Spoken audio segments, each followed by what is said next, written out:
मागच्या वेळेस तर टॉपिक असा दिला होता की टायकून वगैरे, मी ते ऐकूनच घाबरलो होतो की टायकून म्हणून आपण काहीतरी बोलायला जायचं आणि ते चुकायचं. त्यावेळेस केलेली प्रिपरेशन आज थोडा उशीर झाला, त्याबद्दल सुरुवातीला दिलगिरी व्यक्त करतो.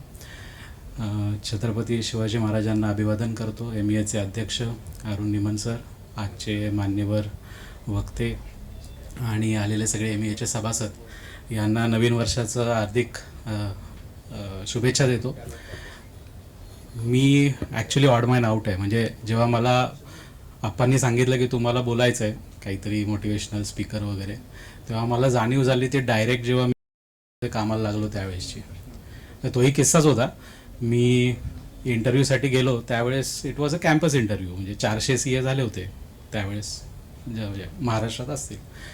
आणि सगळा इंटरव्ह्यू होता. 10-12 जणांचं GD वगैरे त्यांनी घेतलं, ग्रुप डिस्कशन. आणि खरं सांगतो, CA आजही डिस्टन्स लर्निंग कोर्स आहे. तुम्हाला फक्त घरी पुस्तकं येतात. आजकाल क्लासेस वगैरे तर असतातच, त्यावेळेस तर फक्त पुस्तकं होती.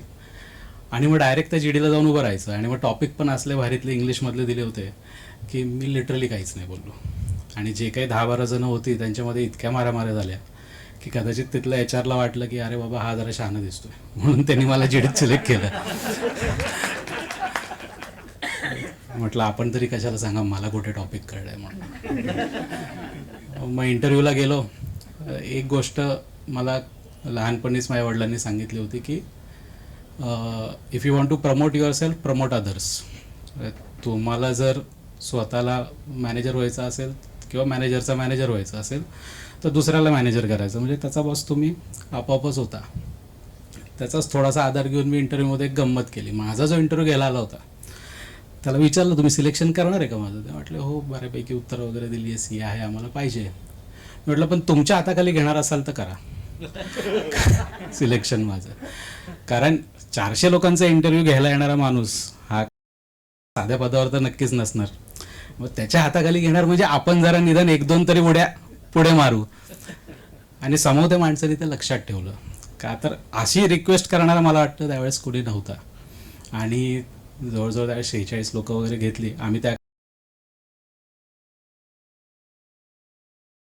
म्हणजे ते काही ट्रक बनवायचे नव्हते, ते ट्रक भरून लोक घेऊन जायचे, म्हणून आम्ही त्यांना ट्रकवाल्या कंपन्यावर. तिथे गेल्यानंतर बाकी सगळ्यांना काय काय कामं मिळाली. तिथे इंडक्शन होतं, तुमचं लिडरशिप ट्रेनिंग होतं, तुमचं ॲप्टिट्यूड बघितलं जातं.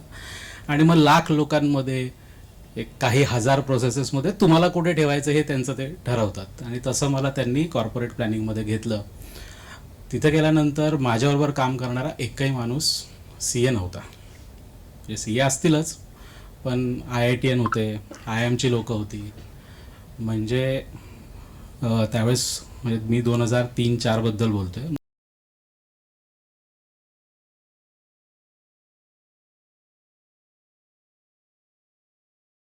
म्हणजे तुम्ही आत्ता जर मंत्री समितीच्या बैठका बघत असाल त्या अतिथीगृहावरच्या, तर साधारण दुसऱ्या किंवा तिसऱ्या रोमध्ये जो बसतो तो मी होतो. आणि आयुष्यात म्हणजे बोर्ड मीटिंग बघायची तर डायरेक्ट याला काही अर्थच नव्हता म्हणजे माझ्यासाठी. कारण तिथं गेल्यानंतर हे लोक जे काय बोलत आहेत आणि माझी तिथे सुरुवात होती आहे त्याला अर्थार्थी काही संबंध नव्हता. तिथं मी एकदा माझ्या मॅनेजरला बोललो की मला हे काही कळत नाही, म्हणजे there is a wide gap between हे लोक काय केपेबिलिटीचे आहेत आणि काय आहेत आणि मी काय करू शकतो. तर त्यांनी मला त्यावेळेस 2 गोष्टी सांगितल्या. तो म्हटला एक तर तुला इथं घेतलं आहे म्हणजे तुझ्यात काहीतरी आहे, आणि दुसऱ्यात काय हे बघण्यापेक्षा तू काय इथे कॉन्ट्रीब्यूट करू शकतोस त्याच्यावर जर तू लक्ष दिलं तर it will be better for you. आणि मग मला थोडासा धीर मिळाला की येस, आता मग मी ह्याच्यात काय करू शकतो. तर साधारणतः CA म्हटलं की बॅलन्स शीट वाच, नंबर वाच, जे सगळ्यात काय म्हणतात ना बोर काम. म्हणजे गणिताचं पुस्तक जर तुम्हाला रात्री 10 वाजता वाचायला सांगितलं तर तुम्हाला जो बोर्डम येईल, जी झोप येईल ना, ती त्यावेळेस तिकडचे रिपोर्ट वाचताना मला यायची. पण तेच काम होतं माझं, कारण that is the only point where in I could contribute. आणि मग त्याच्यामुळे मग हळूहळू बिझनेस ॲनालिटिक्स, मग त्याच्यामुळे काही काही गोष्टी मला करायला मिळाल्या.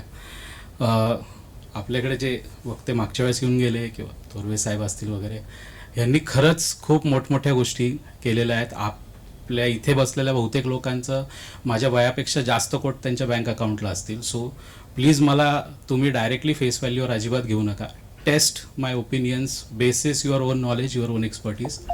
मी माझं ओपिनियन मी जे बघितलं आहे, कारण मी जरी काय म्हणतो ना, कष्ट नाही केलं तरी मी स्वतःला फार लकी समजतो. म्हणजे सरांची जर सक्सेसची व्याख्या कष्ट करणे असेल आणि ती बरोबर आहे, त्याच्याबद्दल माझं काहीच दुमत नाही. पण माझ्या बाबतीत काय चांगलं झालं तर माझ्या बाबतीत लक फॅक्टर फार चांगला होता. आणि लकची डेफिनेशन मी तरी बाबा अशी बनवली आहे की being ready Wien the opportunity नॉक्स ॲट यू. तुम्हाला कोणी एखादी नवीन गाडी चालवायला देते मर्सिडीज आणि तुम्हाला ड्रायव्हिंगच येत नाही, तर you won't be lucky enough to sit into that Mercedes. So तुम्ही प्रिपेअर्ड असायला पाहिजे. आणि प्रिपरेशनसाठी काही तुम्हाला अपॉर्च्युनिटी मिळायची गरज नाही. ते तुम्ही स्वतःहून जाऊ शकता लोकांकडे, त्यांच्याबरोबर काय म्हणजे पैसेच मिळायला पाहिजे काही कारण नाही ना, शिकायलाही मिळतं. तुम्ही स्वतःहून बोर्ड मिटिंगला बसू शकता, एखादं काम नाही सांगितलं तरी ते करू शकता. आणि त्याचा फायदा जनरली तुम्हाला तुम्ही कोण आहात, तुमची काय कॅपेबिलिटी आहे हे दाखवून द्यायला होतो. आज मी तुमच्याबरोबर जे शेअर करणार आहे ते मी बघितलेल्या, मला जाणवलेल्या, मला वाटलेला की एंटरप्रेन्युअरशिपमध्ये, बिझनेसमध्ये किंवा 2 पिढ्यांमध्ये, कारण कन्फ्लिक्ट मॅनेजमेंट हा एक मोठा विषय आहे, स्पेशली मराठा समाजात ज्याच्यामध्ये बिझनेसेस आहेत. कारण कदाचित ही आपली पहिली किंवा दुसरी पिढी असेल जी मोठ्या शेतीतून मोठ्या व्यवसायांपर्यंत पोचलेली आहे आणि ज्यांच्याकडे first generation never had any business acumen किंवा त्यांच्या घरात कधी बिझनेस नव्हता. सो बिझनेसमध्ये सप्लायरशी बोलायचं कसं, गादीवर कसं जाऊन बसायचं, पैसे ज्याला द्यायचेत त्याच्याशी कसं बोलायचं आणि ज्याच्याकडनं घ्यायचेत त्याच्याशी कसं बोलायचं, हे आपल्याला काय रक्तात येत नाही. ते जसं मारवाडी गुजरातींना रक्तात येतं तसं आपल्यात ते येत नाही. आणि मग आपण एखादं काम करतोय, एखादी अपॉर्च्युनिटी आपल्याला मिळाली आहे, त्याला बिझनेस किंवा एंटरप्रेन्युअरशिप समजतो आणि खरी चूक तिथे सुरू होते.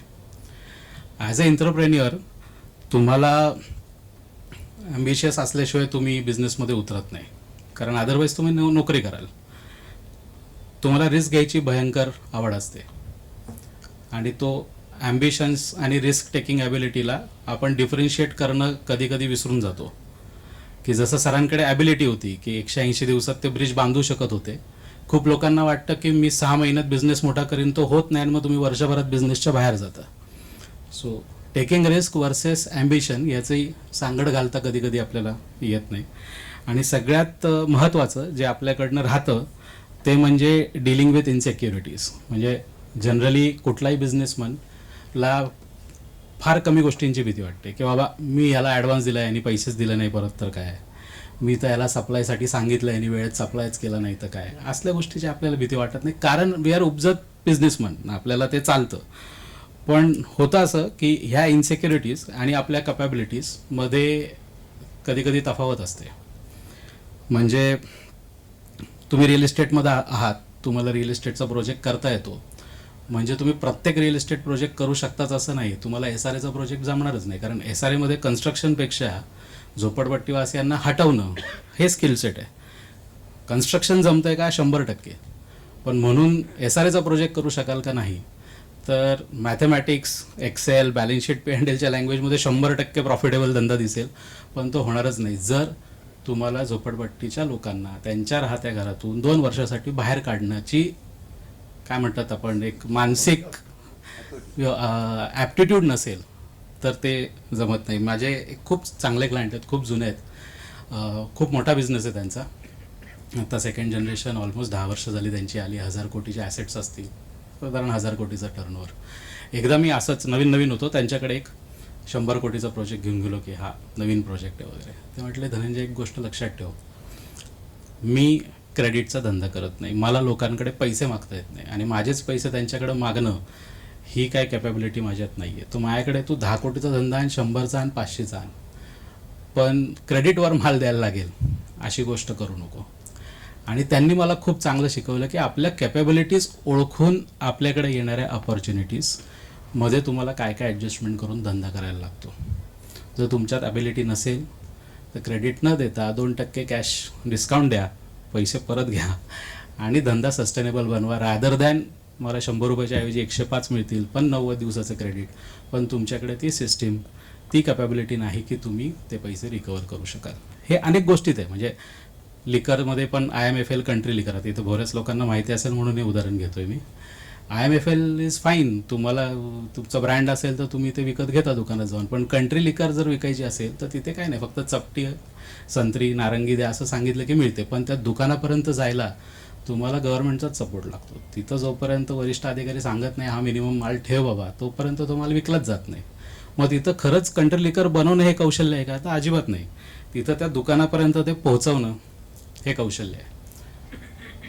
म्हणजे अगदीच उदाहरण स्पोर्ट्समधलं द्यायचं झालं तर मोहम्मद अलीला माहिती होतं की त्याची स्ट्रेंथ हे त्यावेळेस असलेल्या अदर बॉक्सर्सच्या स्ट्रेंथपेक्षा कमी आहे, पण त्याला हे माहिती होतं की बाकी बॉक्सर्सची स्ट्रेंथ ही साधारण 30 मिनिटं टिकते, 45 मिनिटं टिकते.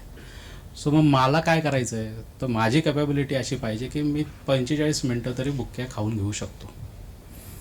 एकदा त्यांची मारायची स्ट्रेंथ संपली की त्यांची झेलायची स्ट्रेंथ तर आपोआपच कमी झाली आहे. मग मी 2-4 जरी बुक्के मारले तरी ते पडणार आहेत आणि मी जिंकणार आहे. आणि तुम्ही मोहम्मद अलीच्या अनेक मॅचेसेस बघा, तुम्हाला असं वाटेल he is literally taunting other competitors की तुम्ही मला मारा, तुम्ही दमा, आणि मग तो सुरू व्हायचा आणि मग काय 10 मिनटं 15 मिनटात ती मॅच संपायची.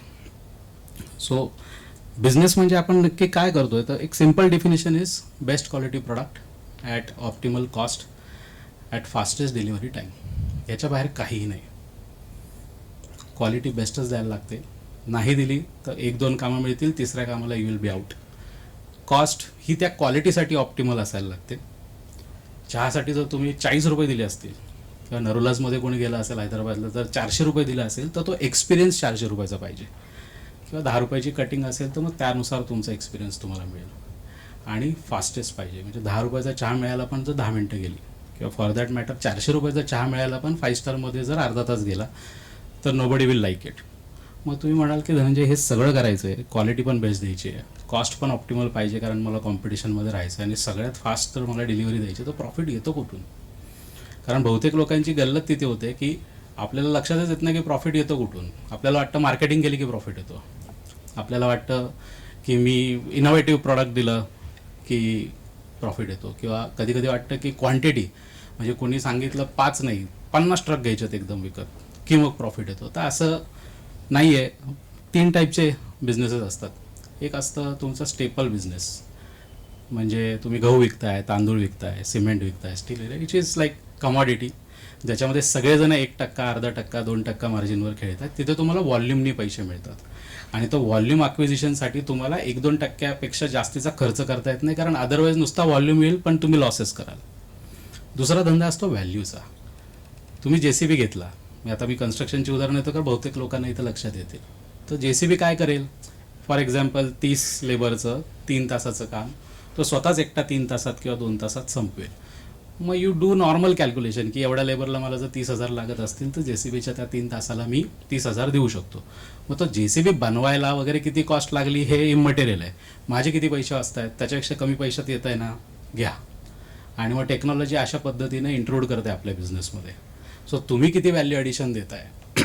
म्हणजे जेव्हा मला चांगलं आठवतं, जेव्हा मी CAचा धंदा सुरू करायला म्हणून 2008 म्हणजे मॅडमनी इंट्रोडक्शन दिलं त्याप्रमाणे मी 2004मध्ये CA झालो. मग 4 ते 6-7 पर्यंत, आणि मग मी माझं स्वतःचं प्रॅक्टिस करायची ठरवली.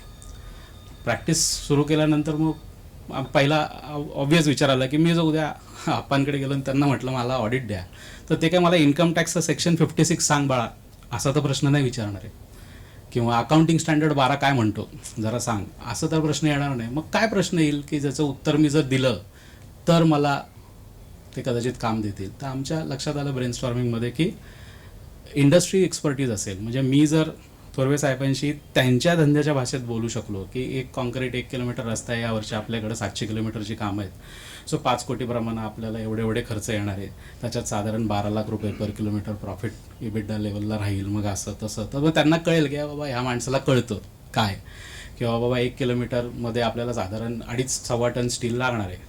मग आपण 100 किलोमीटरची कामं केली म्हणजे 250 टन स्टील लागलं, पण पुस्तकात तर 250 आहे सर. म्हणजे मी व्हाउचर बघून काहीच करत नाही, मला धंदा माहिती आहे, मला कळतं आहे. किंवा आज आपण एवढं 1 टन ऊस गाळला तर किती टन किंवा किती क्विंटल साखर येते हे जर कळत असेल, किंवा एक एकरावर किती स्क्वेअर फीटचा प्रोजेक्ट होऊ शकतो हे साधारण कळलं तर लँड ॲक्विजिशन हे JV आहे का रेव्हेन्यू शेअरिंग आहे ह्याचे कॅल्क्युलेशन्स सोपे जातात. सो मग आम्ही विचार केला की industry expert is the key, आपल्याला इंडस्ट्रीवर काम करायला पाहिजे. आणि मग सर म्हटले तसं की कन्सिस्टंटली आम्ही एक इंडस्ट्री वाटून घेतले आमच्यामध्ये आणि त्या पद्धतीनं क्लायंट ॲक्विजिशनला सुरुवात केली. आणि खूप बरं पडलं आम्हाला की एखाद्या प्रमोटरकडे जाणं, त्याला त्याच्या भाषेत त्याचाच धंदा सांगणं आणि त्याच्याकडनं काम मिळवणं. So understanding of the industry expertise was the value addition for us. आणि तिसरा टाईपचा धंदा आहे तो म्हणजे परसेप्शनचा धंदा. परसेप्शन म्हणजे लक्झरी आयटम. मर्सिडीजची किंमत कोणी विचारायला जातं का, कॉस्टिंग काय? कारण मर्सिडीज घेतली की तुमची किंमत वाढते, त्या गाडीची नाही. आणि म्हणून आपण उलट मर्सिडीज उद्या तुम्हाला 20 लाखात मिळायला लागली तर तुम्ही घेणं बंद कराल. काय राहावं एवढी भंगार गाडी, 20 लाख रुपयात काय गाडी असते का वगैरे. सो मर्सिडीज तोपर्यंतच मर्सिडीज आहे जोपर्यंत ती 1 कोटी 2 कोटी 4 कोटीला मिळते. सो हे असं परसेप्शन जर तुम्हाला क्रिएट करता आलं तर मग प्रॉफिट आणि त्याचा, पण इट टेक्स टाईम. म्हणजे आणि it is more about the value that you carry. म्हणजे TNT बद्दल सगळ्या लोकांचं परसेप्शन जर असं आहे की कमिटेड पीपल, टाईमली डिलिव्हरी, तर सर तुम्हाला खरंच टेंडर प्रोसेसला जाताना पैसे द्यायची गरज नाही आहे. जगाला माहिती आहे की तुम्ही कोण आहात. सो त्यांनी तुमचा प्रॉफिट वाढतो. कारण आज साधारण टेंडरला पैसे किती वाटावे लागतात, इथं रेकॉर्डिंग चालू आहे का? नाही पण नको ना, सरांचं कॉस्टिंग घालायचं. सो साधारण 7 ते 15% डिपेंडिंग आपण कुठल्या डिस्ट्रिक्टमध्ये तुम्ही काम करताय तुम्हाला. पण सरांचा बिझनेस हा व्हॅल्यू ॲडिशनचा आहे. ब्रिजेसमध्ये तेवढी लोकं नाही आहेत. रस्ते करणं फार सोपी गोष्ट आहे. ब्रिजेस, डॅम्स, म्हणजे जनरली मी असं म्हणतो की म्हणजे एंटरप्रेन्युअर आणि बिझनेसेस दोन्हीच्या बाबतीत पहिली जनरेशन जी असते ती जनरली रिस्पॉन्सिबिलिटीने धंदा चालू करते. त्यांना प्रूव्ह करायचं असतं की मी 1 किलोमीटरचं काम करू शकतो. त्यांना प्रूव्ह करायचं असतं की मी 20,000 स्क्वेअर फीटचा रिअल इस्टेटचा प्रोजेक्ट करू शकतो. मग त्यांना शेजारचा प्लॉट मिळतो, मग त्याला कोणीतरी ओळखीनं JV देतं, मग कोणीतरी आमदार खासदार येतो, कॉर्पोरेटर येतो आणि मग हळूहळू कामं सुरू होतात. आणि प्रत्येक वेळेस त्या प्रमोटरला ही जाणीव असते की it is our responsibility to walk on the values that we have committed. आणि त्या व्हॅल्यूज काही कुठे बोर्डावर लिहिलेल्या नसतात की मी ऑडिट तुमचं ड्यू डेटच्या अगोदर संपवीन, ऑडिट केल्यानंतर जी बॅलन्स शीट बनेल ती बँकेत दिली तर तुमचा रेट ऑफ इंटरेस्ट वाढणार नाही, झाला तर कमीच होईल. हे काही मी लिहून देत नाही किंवा कोणी असं लिहित नाही की माझ्याकडं तुम्ही आलात तर तुमचं हे काम ह्या व्हॅल्यू सिस्टमनी अशा पद्धतीनं होईल. ते तुम्ही तुमच्या कृतीतून दाखवत असता. आणि अनफॉर्च्युनेटली हे लिहिलं नसल्यामुळे आणि ह्याच्याबद्दल कॉन्शियस डिस्कशन होत नसल्यामुळे आपल्या सेकंड पिढीपर्यंत ह्या गोष्टी पोचत नाहीत. म्हणजे मी बहुतेक वेळा बघितलं की प्रमोटरचा कोणीतरी सप्लायर असतो, स्टीलवाला, सिमेंटवाला, त्यांनी त्याच्या काळात पैसे न घेता स्टील सिमेंट दिलेलं असतं. जाऊ दे, लॉस झाला तर 20 लाख कमी केलेले असतात. आणि आता तुम्ही 2,000 कोटी 3,000 कोटीचा धंदा असतो, त्यातला तो एक सप्लायर असतो आणि पोराला त्याची किंमत नसते. तो त्याला बाहेर 2 तास बसून ठेवतो. काय स्टीलचं तर आहे, आपल्याकडे 4 आहेत असे. आणि तिथे ती व्हॅल्यू सिस्टम कुठेतरी त्याचं फॅब्रिक तुटायला लागतं. आणि मी नेहमी म्हणजे ऑब्झर्व असं केलं आहे की सेकंड पिढी त्यांची जास्त चांगलं पद्धतीनं काम करते त्यांच्या बिझनेसेसमध्ये. कारण रिस्पॉन्सिबिलिटीचं जाणीव तुम्ही नाही करून देऊ शकत. It is very difficult to tell की आपण काय रिस्पॉन्सिबिलिटीने काम करतो आहे. पण मग सेकंड पिढीला तुम्ही काय सांगायला पाहिजे, तर तुम्ही डिसिप्लिन काय केलं पाहिजे. मग डिसिप्लिन कुड बी, जर तुम्ही वेळ दिली असेल तर माणसाला वेटिंगमध्ये न ठेवता भेटलं पाहिजे. तुम्ही तुमच्या ऑफिसमध्ये पर्टिक्युलर टाईमला असलंच पाहिजे. तुम्ही तुमच्या मॅनेजरबरोबर आठवड्यातून 2 आठवड्यातून मीटिंग केलीच पाहिजे. तुम्ही गव्हर्नमेंट ऑफिसर्सबरोबर कनेक्टेड राहिलंच पाहिजे. तुम्ही तुमच्या कन्सल्टंट काय पद्धतीने निवडताय किंवा जुन्या कन्सल्टंट आणि नवीन कन्सल्टंटची सांगड काय घालताय, कोणाला रिस्पेक्ट द्यायचा आहे, नाही द्यायचा हा विषयच नाही, पण रिस्पेक्टफुली कसं वागायचं आहे, सबमिसिव्ह कसं राहायचं आहे, ह्या जर डिसिप्लिनच्या गोष्टी सांगितल्या रादर दॅन रिस्पॉन्सिबिलिटीज, तर पुढची पिढी खूप चांगल्या पद्धतीनं काम करू शकते. हे अनेक माझ्या क्लायंटकडे मला लक्षात आलं. आणि हे डिसिप्लिन जर आपण पाळलं तर आपोआपच सेकंड पिढीपर्यंत ती रिस्पॉन्सिबिलिटी ॲक्शनच्या माध्यमातून पोचत असते. आज मी ज्या गोष्टी ठरवून आलो होतो त्यात आत्ताशी एक झाली आहे. सो आय होप माझ्याकडे टाईम आहे.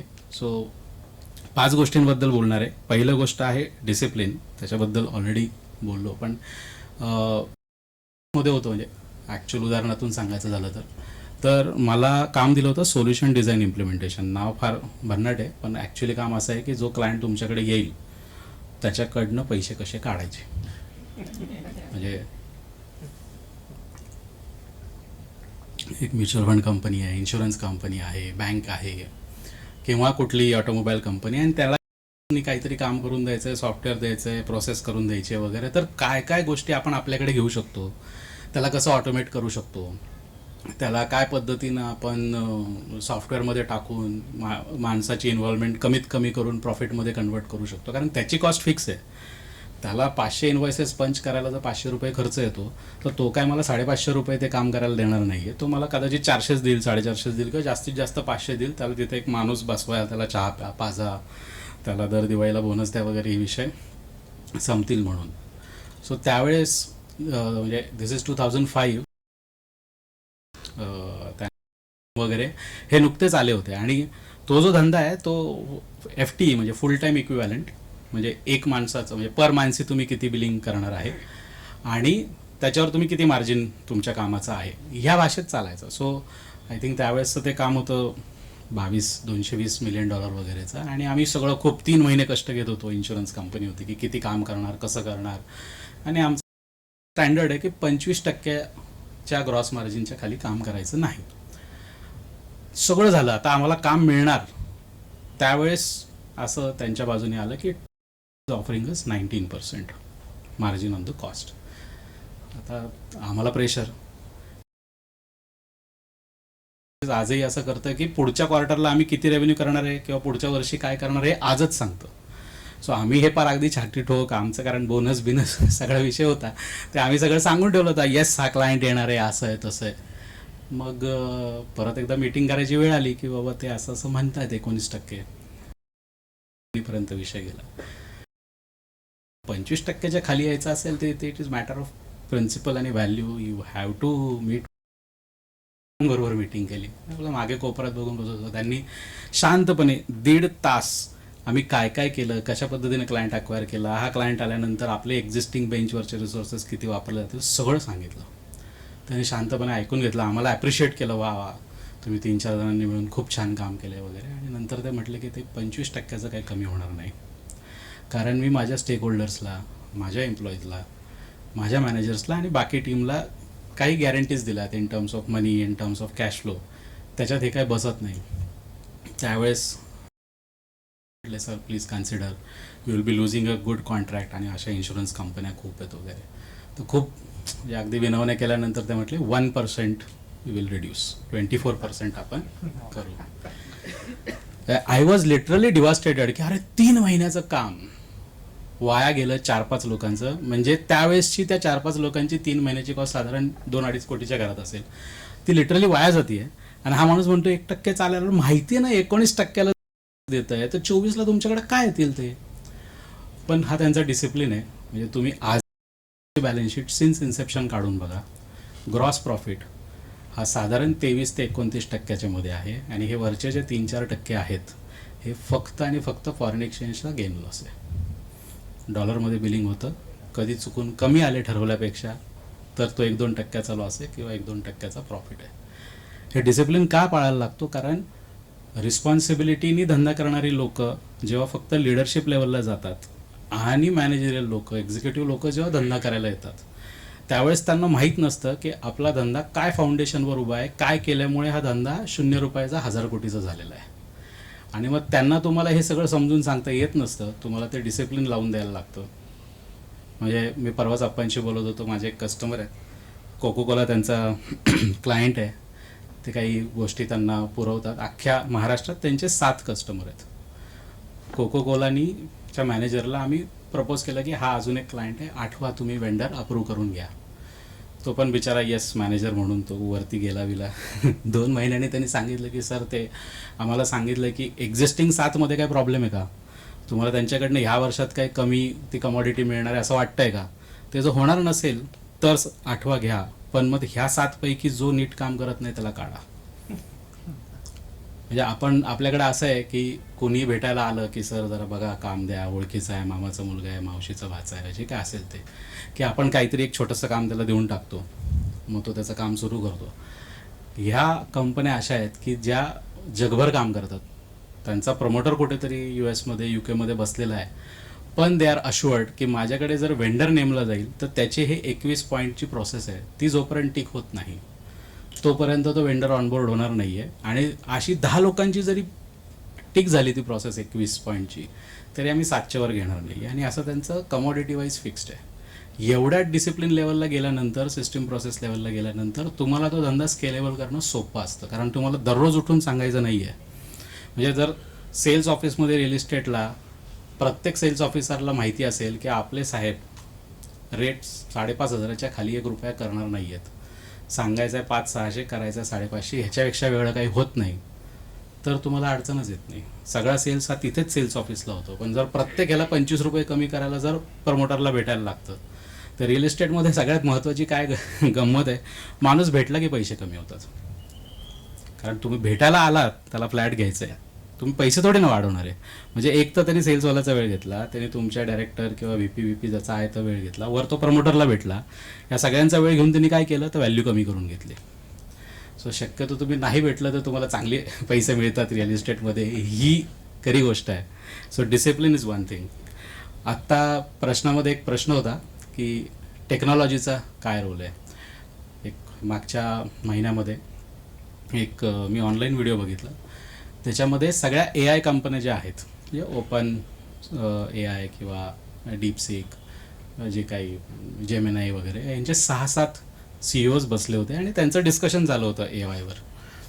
एका माणसाने असा त्यांच्यात एक माणूस होता की जो 45 वर्ष AIवर काम करतो. तुम्ही म्हणाल आत्ता आलं आहे 45 महिन्यापूर्वी, तो 45 वर्ष कसले, तर तो मशीन लर्निंगवर काम करत होता. म्हणजे जर आपण टर्बाईन कसे चालवतो, बॉयलर, त्याचं ऑटोमॅटिक ट्रिप व्हायला पाहिजे, हे ते, तर ते सगळं त्यांनी केलेलं आहे आणि आता तो AI पर्यंत पोचला आहे. त्याला प्रश्न विचारला की बाबा हे जे काय तुमचं AI वगैरे आहे, त्यांनी सगळे बिझनेसेस डिस्टर्ब व्हायला साधारण वेळ किती लागेल, कारण तुम्ही 45 वर्षात you will be in a right position to tell us. तर तो म्हटला बघा 45 वर्षापूर्वी आम्हाला रेट ऑफ AI किंवा AIने ऑटोमेट करायचा रेट जर डबल करायचा असेल तर मी एक ॲक्टिव्हिटी डबल करायला 1 वर्ष जायचे, त्याचे 2 व्हायचे, मग 2चं 1 वर्षाने 4 व्हायचं.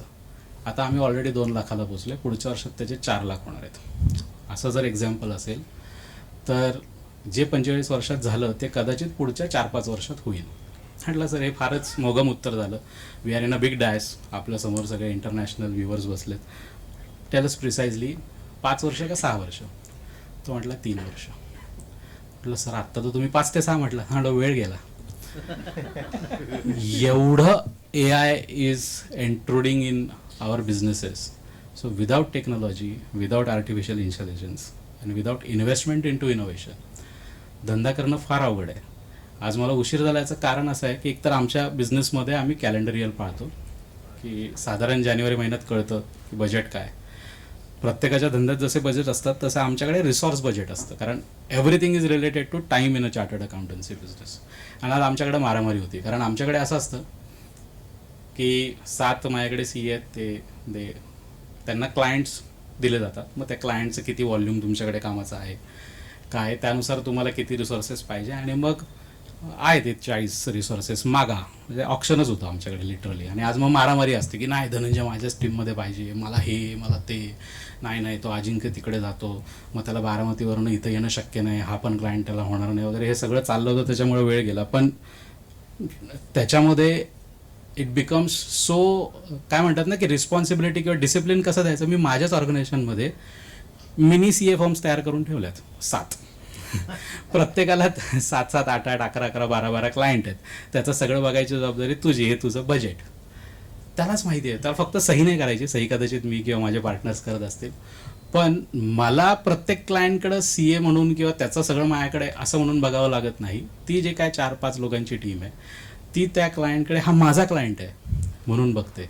बहुतेक वेळेला यंग एंटरप्रेन्युअर जे आहेत, सेकंड जनरेशनचे जे लोक आहेत, त्यांच्या वागणुकीतून असं दिसतं की अरे पप्पा मला बोलायला वेळच देत नाही, किंवा मला प्रूव्ह करायला अपॉर्च्युनिटीज नाही, किंवा मला ज्या माझ्या पद्धतीने काम करायचे त्यांनी कसे रिझल्ट्स येतील याबद्दल आम्ही ते केलंच नाही म्हणून कल्पनाच नाही. पण मी तुम्हाला खरं सांगतो, नवीन लोक प्रचंड कॉन्फिडंट आहेत. म्हणजे मला प्रत्येक वेळी असं वाटायचं की आपल्याला हे जमेल का नाही, मला क्लायंट मिळेल का नाही, फी मी बरोबर सांगतोय का नाही. पण नवीन पोरांचं असं अजिबात नाही आहे. त्यांना पहिल्या इंटरव्ह्यूमध्ये हा प्रश्न विचारता येतो की माझा वर्क लाईफ बॅलन्स काय. मी त्याला म्हणतो आधी इम्बॅलन्स होऊ दे, मग बॅलन्स करू आपण. सो त्या लोकांना जर चांगली ऑपॉर्च्युनिटी दिली, काय होतं, आपण जेव्हा काम करत असतो धंद्यामध्ये किंवा फॅमिलीमध्ये, 3 गोष्टी होतात. एक तर मिस्टेक होते आणि त्या मिस्टेककडे आपण मिस्टेक म्हणून बघतो आणि त्याच्या पुढचा जो प्रवास आहे तो 2 मिनटात थांबतो. म्हणजे असे मी खूप लोक बघितलेत की नाही जागा विकत काही घ्यायची नाही, ते जागेत फार फसवणूक होते. किंवा ॲसेट नाही ट्रक माझाच असला पाहिजे, काय लीजवरचा ट्रक बी घ्यायचा नाही, तो ड्रायव्हर येत नाही, काही नाही. पण नवीन पिढीला तर एक्झॅक्टली उलटं करायचं असतं. जागा घ्यायची असते, ट्रक लीजवर द्यायचा असतो. काय होतं याच्यामध्ये, आपण मिस्टेक्स बघत नाही. म्हणजे फक्त मिस्टेक बघतो की बाबा जागेसाठी पैसे दिले आणि जागा नाही मिळाली. पण ॲक्च्युली विकनेस काय होती, तर जागेचा तुम्ही ड्यू डिलिजन्स केला नाही, त्याला ॲडव्हान्स द्यायच्या अगोदर तुम्ही एखादा MOU नाही केला, त्यासाठी ॲडव्होकेट नाही ठेवला, त्यासाठी मधला जो कोणी मध्यस्थ आहे, ब्रोकर आहे वगैरे, त्याला तुम्हाला 2% द्यायचे नव्हते म्हणून त्याला तुम्ही बाजूला करून डायरेक्ट पैसे दिले. या सगळ्याच्या नादात ह्या चुका झाल्या. त्या जर तुम्हाला टाळायच्या असतील इन फ्युचर, तर प्रॉपर तुमच्याकडे टीम पाहिजे, ॲडव्होकेटची, टायटल सर्च करणाऱ्याची, ब्रोकर्सची, जे ट्राईड टेस्टेड आहेत, ज्यांच्याकडे जेन्युइन ट्रान्झॅक्शन्स असतात. तर तुम्हाला जागा ॲक्विजिशन पण तेवढा लॉस मेकिंग होणार नाही. पण आपण ती मिस्टेकच फक्त 10 वेळा गिरवत राहतो, त्या विकनेसेसकडे लक्ष देत नाही. किंवा दुसरा एखादा ज्युनियर आपल्या केबिनमध्ये आला की आपल्याला पहिला स्टँड असतो की ह्याला काय ॲडवाईस करता येईल. No junior is looking at you for any advice. त्याला माहिती आहे काय करायचं, त्याला सपोर्ट पाहिजे असतो की सर ते माझं ऐकत नाहीत, सर ते मला वेळेवर हे देत नाहीत. तुम्ही जर एक 7 दिवस असं केलं की समोर जो येईल त्याचं सगळं ऐकून घेतल्यानंतर म्हटलं ह्याच्यात मी काय करू असं त्यालाच विचारलं ना, तो तुम्हाला तुम्ही दिलेल्या ॲडवाईसपेक्षा जास्त बेटर ऑप्शन देईल. आणि बहुतेक ऑप्शनमध्ये तुमचं काम हे 1 तासाच्या ऐवजी 1 मिनिटाचं असेल. सर मला फक्त तेवढं त्याला सांगा, ह्याच्यापेक्षा आहे ना 80% वेळेला खरंच काय नसतं. आपणच सांगाल अरे तुला कळत नाही कसं बोलायचं आप्पांशी, आप्पा असंच करतात वगैरे. सॉरी आप्पा, तुम्ही नाही, दुसरे आप्पा. तर असं ते सगळं असतं. कारण काय, इंडियामध्ये अजूनही ना सिस्टम्स, टेक्नॉलॉजी, प्रोडक्ट्स याला किंमत कमी आहे. सॉरी, ह्याला जास्त किंमत आहे, लोकांना किंमत नाही. कारण पैशाला 5 मिळतात. आणि प्रॉब्लेम तोच आहे, सगळ्यांबरोबर एक्सपेरिमेंट घेत बसा, तुमचं किती वेळ गेला आहे तुमचं तुम्हालाच कळणार नाही. आणि जर तुम्ही खरं ॲक्च्युली बसलात आणि आवर्सचं म्हणजे कॅल्क्युलेशन केलं की मी जर वयाच्या 25व्या वर्षी काम चालू केलं आणि वयाच्या 65व्या वर्षी जर मी तर थांबलो, तर माझ्याकडे किती 1000 तास आहेत. त्यातले तर दिवसातले 10-12 तास तर कुणाला चुकलेले नाहीत. जेवायचं, झोपायचं, बाकी गोष्टी तुम्हाला सगळ्यांना कॉमन आहेत. म्हणजे शाहरुख खान पण जेवतो, विराट कोहली पण जेवतो, ते पण झोपतात, त्यांनाही लग्न समारंभ, बारशी सगळं असतं, त्यांनाही दिवाळी असते, त्यांनाही दसरा असतो. ह्याच्यानंतर जो टाईम राहतो त्याच्यात प्रत्येकाला मिनिमम 6 ते 4 तासाचं ऑफिस आहेच. म्हणजे नरेंद्र मोदीला पण सह्या करायला लागतच असतील ना GR वर, आपोआप थोडे ना कोणी करेल. आणि रादर ते करण्यासाठीच म्हणून त्यांनी एवढे कष्ट घेतले, सो त्यासाठी तर जास्तच वेळ आहे. पण मग जो वेळ राहतो ना तो हार्डली 1.5-2 तासाचा आहे पर डे. त्यात पण तुम्ही वर्षातले व्हॅकेशनचे, लग्न बारशाचे वगैरे जो वेळ काढले, तर 10-12 हजार तासाच्या वर आपल्याकडे वेळ राहत नाही. आणि त्या तासांचा काय तुम्ही वापर करता ह्याच्यावर ठरतं की तुमच्या धंद्यात, तुमच्या पर्सनल आयुष्यात आणि तुमच्या बिझनेसमध्ये एकंदरीत काय फरक पडणार आहे. आणि हे करत असताना आपण प्रत्येक वेळी एक चूक करतो, we base all our decisions on our past experiences. हिस्ट्रीमध्ये आपल्याला काय वाटलं होतं किंवा गट फिलिंग काय. डेटाबेस डिसिजन फार कमी घेतो आपण, कारण डेटा नसतोच धंद्यात.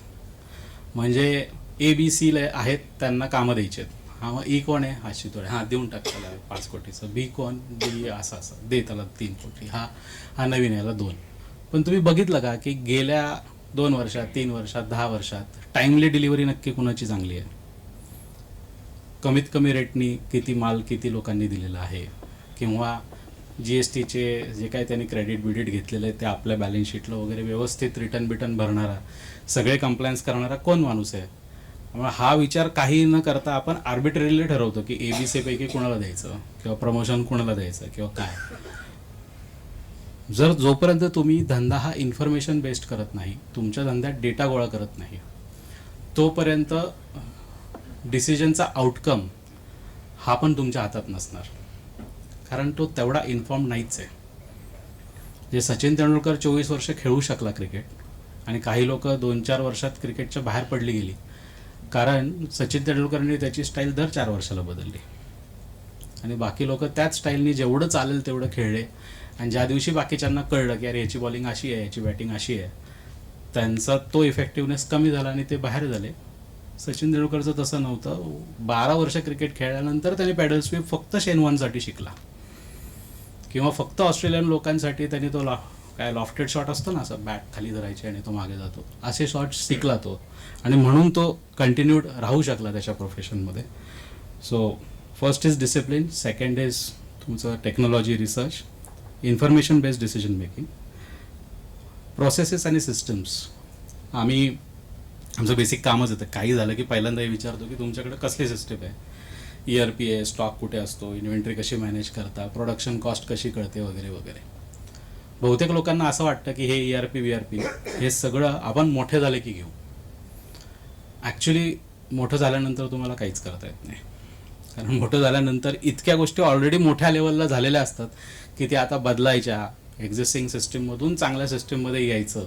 हा जो रनवे टाईम ज्याला म्हणतो की विमान हवेत उडायला किती वेळ पळायला लागतं, तर जेवढं मोठं विमान त्याला तेवढं जास्त वेळ पळायला लागतं. म्हणजे एअरबसला कदाचित 2.5 किलोमीटर पळायला लागत असेल, तर छोटं 4 सीटर विमान कदाचित 400 मीटरमध्ये हवेत जातं. सो जर आपल्याला धंदा मोठा करायचा असेल, स्केलेबल करायचा असेल, तर जेवढ्या लवकर तुम्हाला सिस्टम्स जे काही बेस्ट आहेत तुमच्या इंडस्ट्रीतल्या, त्याची कॉस्टिंग बघू नका, कारण आज न उद्या तुम्हाला फायदाच होईल. त्या गोष्टी जर इम्प्लिमेंट केल्या तर पुढे जाऊन खूप फायदा होतो, कारण नंतर ह्या गोष्टी होतच नाहीत.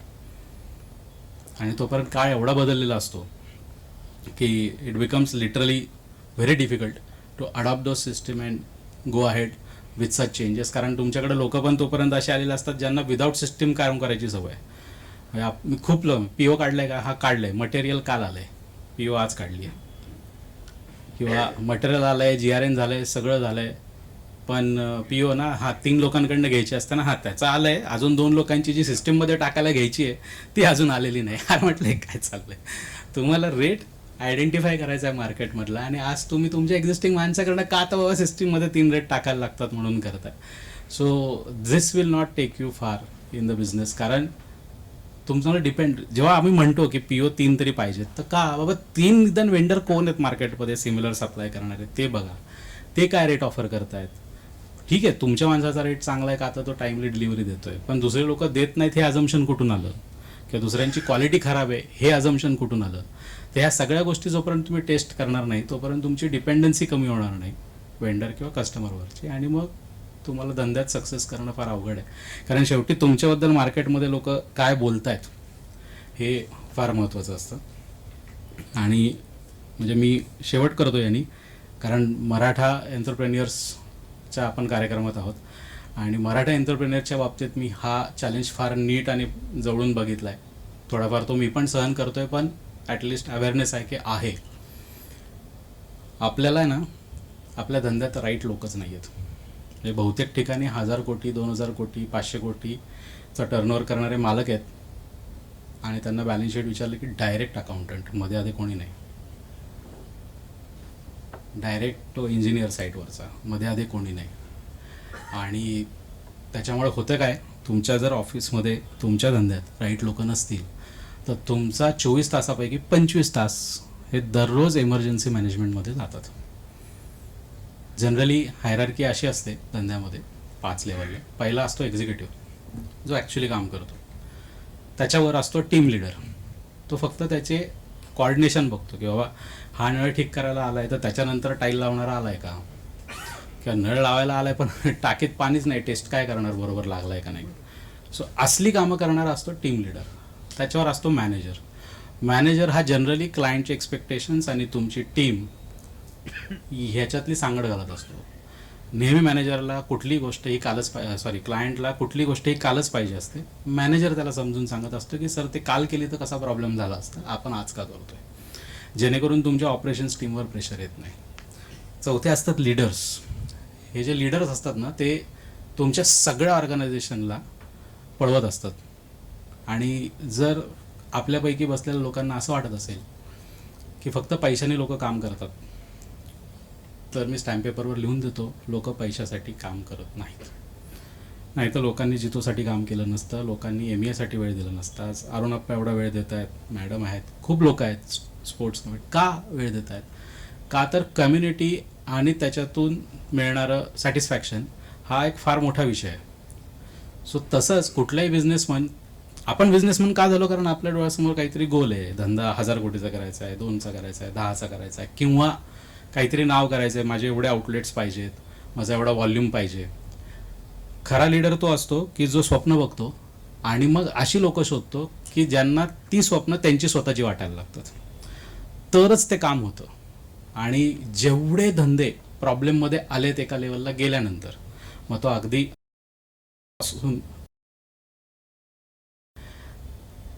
2 वेळा इन्सॉल्वन्सी फाईल करून झाली पण बंद नाही पडली. फोर्ड 3 वेळा इन्सॉल्वन्सी करून झाली पण फोर्ड बंद नाही पडली. ठीक आहे, कोणीतरी अक्वायर केलं, काय जे झालं असेल ते झालं. टाटाला खूप वेळा प्रॉब्लेम आले पण टाटाच बंद नाही पडले. का? कारण त्यांच्याकडे पदोपदी त्या सगळ्या ॲडवर्स सिच्युएशनला फेस करणारी चांगली लोक होती, जी त्या धंद्यांना स्वतःचा धंदा म्हणून करत होती. त्यांना प्रमोटरची गरज नव्हती. रतन टाटा जेव्हा घराच्या बाहेर पडू शकत नव्हते, त्यावेळेस टाटानी कमीत कमी वेळेत जास्तीत जास्त नवीन गाड्या लॉन्च केल्यात.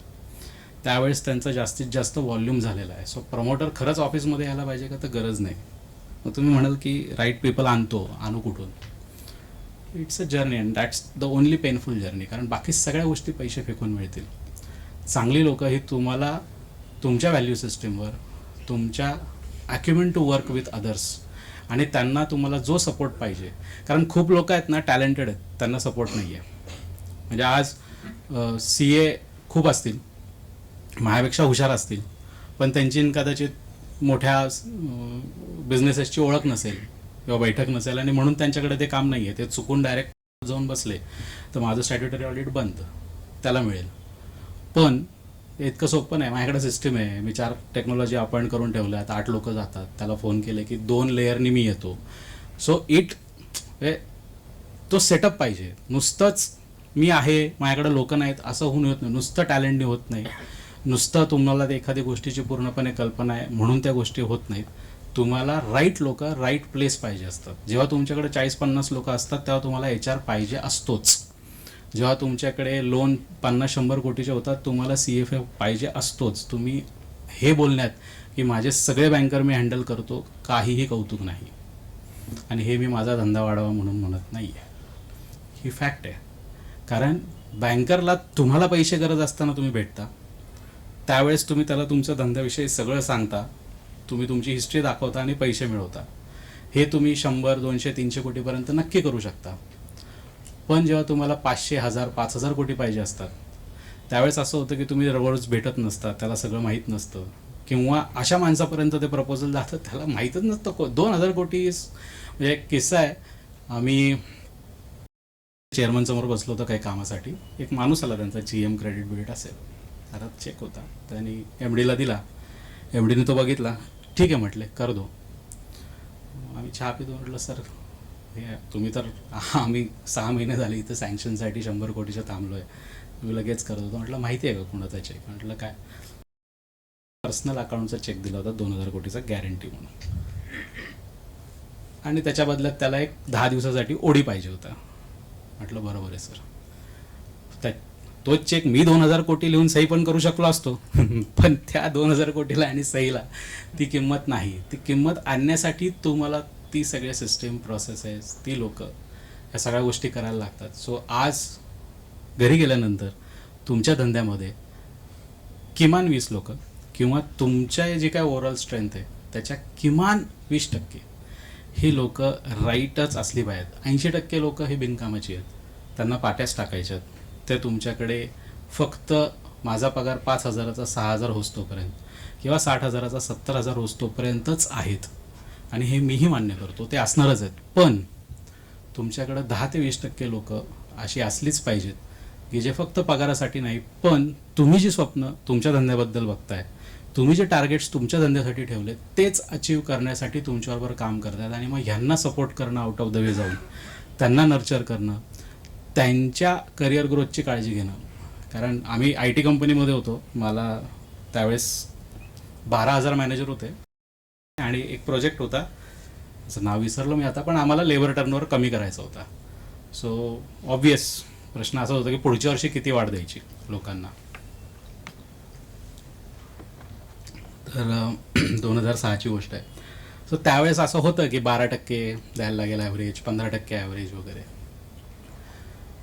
तर हे चॅलेंजेस तुम्हाला पण आहेत. तुम्हाला माहिती असतं की हा अकाउंटंट माझ्याबरोबर 6 वर्ष, याला सगळं माहिती आहे, पण ह्याचा पगार मी 50,000चा 70,000 करू नाही शकत, त्यामुळे मी याला रिटेन नाही करू शकत. जर तुमच्या धंद्याची ग्रोथ 10% असेल तर तुम्ही तुमच्या एम्प्लॉईला 12% देऊ शकत नाही. पण तुमचा माणूस तुमच्यासाठी जर 20%, 30%, 50% ग्रोथ स्वतःच्या कर्तृत्वातून करून देऊ शकत असेल, तर त्या ग्रोथचे 100%, 80% पैसे तुम्ही त्याला देऊ शकले पाहिजेत. तरच अशी लोक अट्रॅक्ट होतील आणि ते तुमच्यासाठी काम करतील. प्रमोटर म्हणजे बँकेवर ऑथराइज सिग्नेटरी म्हणून सही करायची पॉवर असणे नाही. मोठ्या बिझनेसेसमध्ये त्या सह्या प्रिंटेड येतात चेकवर, त्याला काहीही लागत नाही. खरी कसोटी ही लागते की आपल्याला धंदा मोठा करत असताना आपल्या कॅपेबिलिटीची किंवा आपल्यापेक्षा जास्त कॅपेबिलिटीचे लोक आपल्याबरोबर कसे काम करतील. त्यांचे काही विकनेसेस आहेत, त्यांना कदाचित रिस्क घेता येत नाही, पण कॅपेबिलिटीज पूर्ण आहेत. काय सर, आपल्याला माहिती आहे ना की ब्रिज बांधणारा सगळ्यात भारी इंजिनियर तुमच्याकडे आहे, पण तो स्वतः TNT नाही चालू करू शकत, पण तो सरांकडे आहे. आणि म्हणून सरांमध्ये ती कॅपेबिलिटी आहे की ते आज कुठलंही काम 180 दिवसात डिलिव्हर करू शकतात. सो एक गोष्ट मी संपवतोय, एक गोष्ट जर तुम्हाला करायची असेल तर तुमच्या धंद्यात 20% राईट लोक आणा, मिनिमम 20 तरी चांगली लोक तुमच्या बिझनेसेसमध्ये आणा, आणि सी द डिफरन्स. मला आज बोलायला संधी दिलीत त्याबद्दल MEAचा मी खूप खूप आभारी आहे. धन्यवाद.